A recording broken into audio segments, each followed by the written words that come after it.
Welcome to Scuderia Ferrari Racing News. Let's talk with Stefano Domenicali, Scuderia Ferrari team principal, to make an assessment of the Japanese Grand Prix, with talks already turned to the next race in Korea.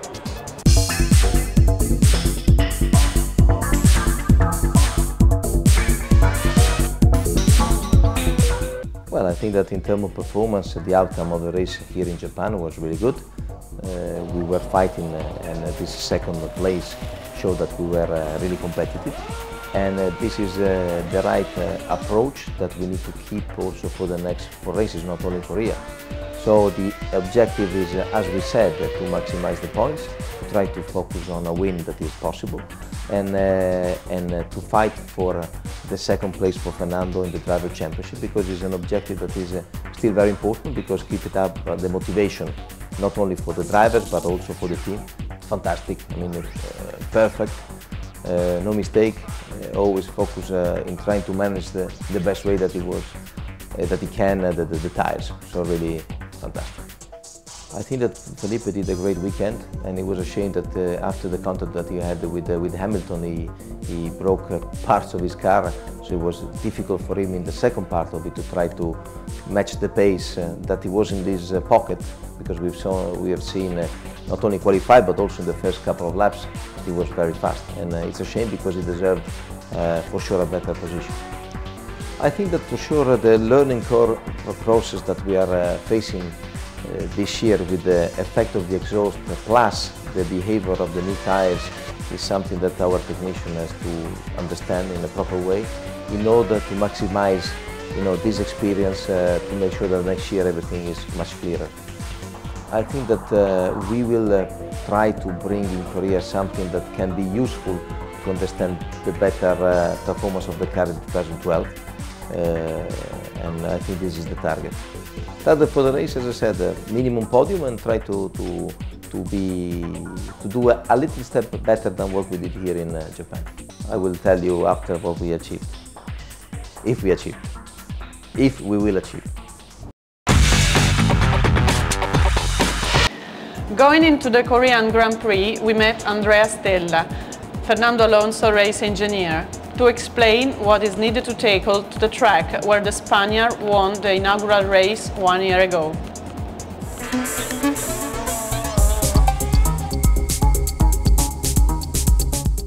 The circuit in Korea is one of the most interesting of the championship, especially from the technical point of view. I will put it together with Suzuka, Spa and Silverstone. It has a lot of low-speed corners, but since it's also a long track, you can find high-speed change of direction, medium-speed change of direction, hard braking, especially in the first part of the circuit. So you need to have to be very competitive, a very efficient car from the aerodynamic point of view, because not only downforce is important, you need to develop the speed in the first part of the circuit, in sector 1, to be competitive. Last year in Korea was a very interesting and intense weekend, because first of all we approached a completely new track without knowing exactly what to expect, new asphalt. In the beginning it was very slippery and the tires, they were falling apart in a few laps, so we were a bit concerned about the tires in free practice 1, I remember. Then the situation started to become more normal in free practice 2. The driver got used to the track, and I remember that we were pretty competitive in dry conditions in qualifying. We were satisfied with being third on the grid, only 2 tenths away from Vettel in pole position. And then Sunday was a long day with a massive amount of rain, which forced the start under safety car, several laps behind the safety car. We finished the race with the darkness, basically. And many things happened during the race. The two more important, they were the fact that Webber lost the car and went out of the race. And then the second one was the engine failure for Vettel. Thanks to these 2 episodes, a bit lucky from our side, we could win the race, which was a great satisfaction to win the first race in Korea. And it was a great satisfaction looking at the classification, because we took the lead of the championship, and this was very important to fight until the end. Outside the track it was interesting as well, because I didn't even know what to expect going to Korea. We didn't go to a big city, we went almost in I mean, it was a small city, but somehow it looked like you could see the real Korea, you know? So I was very interested in understanding how people live, what they do for a living. And thanks to the fact that many people there, they can speak English, it was easy also to, you know, understand a bit, speaking to the real people living there. And I found it very interesting. Then we found good places to go and eat for dinner. We went to several times to an Italian restaurant where food was good, but it was run from Korean people, so it was an interesting exchange of experiences, which is what makes interesting also the part of this job outside the track.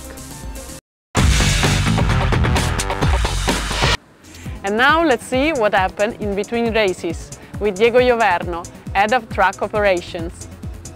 Let's go!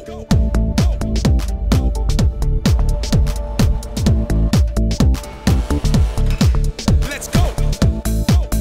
In the overseas races, the organization is very important between one race and the following one. First of all, it's very important to organize in detail the car rebuild.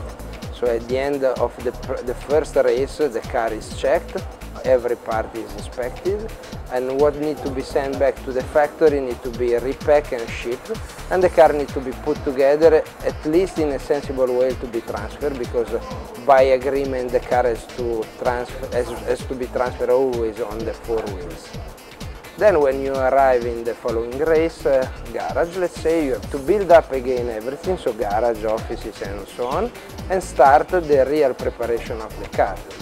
So it's quite a massive job, and it's important to organize also the people, how they will operate, who will do what, both in the phase of the car operation related, both in the phase of the garage and the equipment management.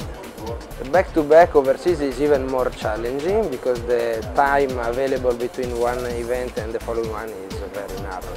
So normally it's important, first of all, to start the first event already well prepared, possibly with the majority of the parts in the car. They can do two races just rebuilt, fitted in the car, so they can stay. And immediately after the race, when the car are back, you start straight away the preparation of the car itself for the next race. As soon as the preparation is at a decent point so the car can be shipped, everyone is helping, everyone, mechanic, track engineer is helping to strip down the garage, offices, and all the stuff has to be put back in pallet, truck shaft and cargo in order to be ready to be sent. At the stage the team can travel, and the travel is mainly the only part in which you can rest a bit. Then you sleep where you arrive, if you are lucky. And the day after you start again, stripping down, unpacking everything, and you finish up the preparation of the car after having built up the garage and the offices, and you are ready to start again. In a back-to-back overseas, when you are lucky, you have 1 day of travel and 1 night of sleep, if you are lucky. For Formula 1, I think numbers are quite impressive. If you consider that in average by cargo, an F1 team sends between 20 and 30 tons, and around 10 to 15 tons by sea freight, is something that can be on the small team 25, 30 tons in total, and the big team are more. And all this stuff include the garage building, the offices, the car related equipment. Everything has to be unpacked when you arrive and repacked at the end of the event. If you consider that in average are around 40-50 people that are involved in this operation, it means that more or less everyone has to move 1 ton each start and each finish of the event. And with this we have concluded. See you next time!